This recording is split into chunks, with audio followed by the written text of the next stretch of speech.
กระทรวงแถลงข่าววัฒนธรรมและท่องเที่ยวร่วมกับกลุ่มบริษัท KNC จำกัดบริษัทเปียลาวจำกัดรัฐวิสาหกิจลาวโทรคมนาคม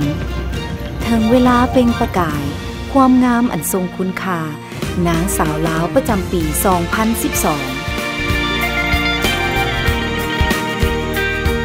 ขอเชิญบรรดาสาวงามผู้สนใจเข้าร่วมการประกวดนางสาวลาวประจำปี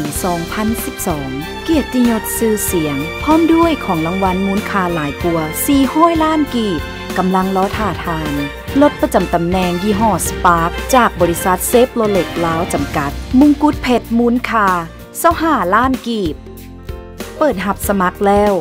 ภาคกลางนครหลวงเวียงจันทน์ที่บริษัท KNC จำกัดแต่วันที่24 ถึง 29 กันยายน 2012 ภาคเหนือแขวงหลวงพระบาง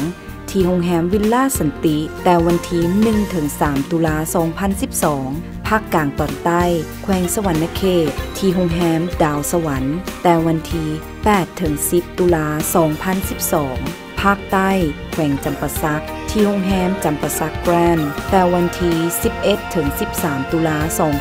2012 ติดต่อสอบถามได้ที่เบอร์ 021216666 25414020330000 หรือ Call Center หมายดาว1111หรือดาวน์โหลดแบบฟอร์มได้ที่เว็บไซต์ www.misslaos.net ร่วมอุปถัมภ์หลักอย่างเป็นทางการโดยบริษัทเบียร์ลาวจำกัดรัฐวิสาหกิจลาวโทรคมนาคม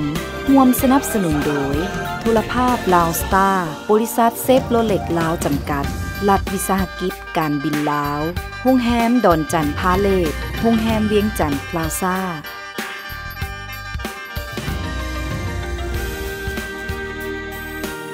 จัดงานโดยบริษัทสามารถอีเวนต์ออร์แกไนเซอร์จำกัด